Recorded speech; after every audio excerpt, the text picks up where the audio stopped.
பிஸ்மில்லாஹிர் ரஹ்மானிர் ரஹீம். அல்ஹம்துலில்லாஹ் வல் ஆகிபத்துல் முத்தகீன்.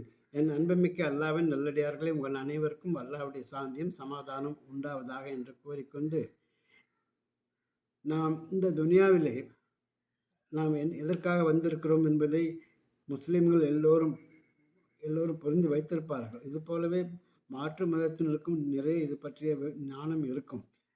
இருப்பினும் நாம் அவ்வப்பொழுது எடுத்து கூற வேண்டியது நமது கடமையாகும். அந்த வகையிலே நாம் இங்கே நல்ல அமல்களை செய்ய வேண்டும். நன்மைகளை அளவுக்கு அதிகமாக நாம் வாரிக்கொண்டு மறுமையை நோக்கி நாம் நடைபயணம் செய்ய வேண்டும். அங்கே நமக்குள்ள கூலி சொர்க்கம்தான். அந்த சொர்க்கத்திலே அளவிட முடியாத பாக்கியங்கள் இருக்கிறது. அத்தகைய சோனங்களை நாம் குரானிலே கூற நாம் எவ்வளோ கேட்டிருக்கிறோம். அதே போல மிகவும் எச்சரிக்கையாக நரகம் என்பதும் குறிப்பிடப்பட்டிருக்கிறது. அந்த நரகம் எப்படிப்பட்டது?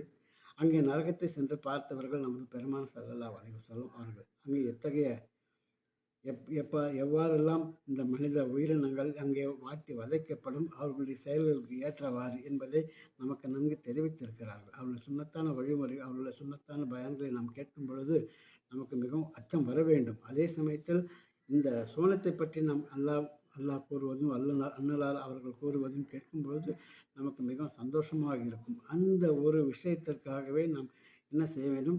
நன்மைகளை ஏவி தீமைகளை தடுக்க வேண்டும். மனிதர்கள் அனைவரும் எல்லோரையும் நாம் கூட பிறந்த சகோதரர்களாக பாவித்து கொண்டு நாம் நல்ல விதமாக பழக வேண்டும், நல்ல விதமாக பேச வேண்டும்.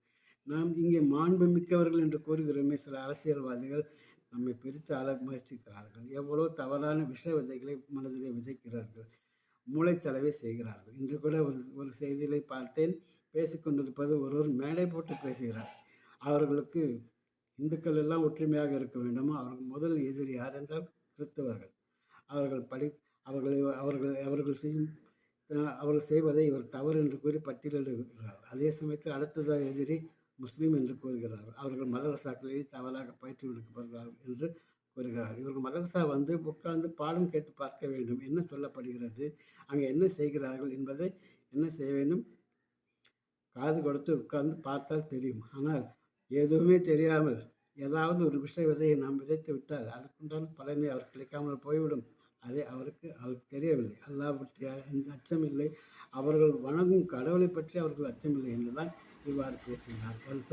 அஷத்தின் கத்தல் என்று அல்லாஹ் கூறுவார். குழப்பம் விளைவிப்பது கொலை செய்வதை விட மிக கொடூரமான பாவம் என்று அல்லாஹ் தன் வரையிலே கூறுவார். இப்படிப்பட்ட குழப்பவாதிகள் இங்கு தலைமை அமைச்சர் வர தொண்டர் தலைமை அமைச்சர் முதல் தொண்டர் வரை இது போன்ற பேச்சுக்களை பேசுகிறார். இவர்கள் மனித பிறவி என்று கூறுவதற்கு நமக்கு சற்று கூச்சமாக இருக்கிறது.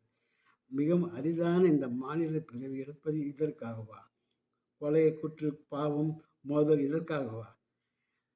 சகோதரத்தோடு வாழ வேண்டும். இங்கே நாம் என்ன செய்ய வேண்டும்? எல்லா மதத்திலும் நம் கூட பிறந்தவர்களால் நினைத்துக்கொண்டு நாம் பாவித்துக்கொண்டு நாம் என்ன செய்ய வேண்டும்? பழக வேண்டும்.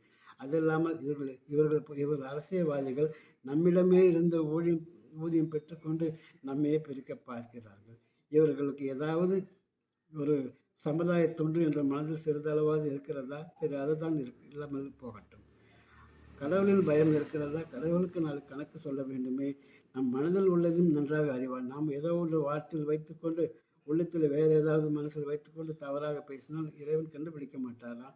அவர்களுடைய கடவுள் பக்தி அதுதான் அவர்களுக்கு போதிக்கிறதா என்றால் அல்லாஹ் அறிவார். எனவே இத்தகைய போக்குகளை அவர்கள் மாற்றிக்கொள்ள வேண்டும். அவர்களுக்காக நாம் என்ன செய்ய முடியும்? இறைந்து அல்லாஹ்விடம் துஆ தான் கேட்க முடியும். அவர்கள் மனதை மாற்ற வேண்டும்.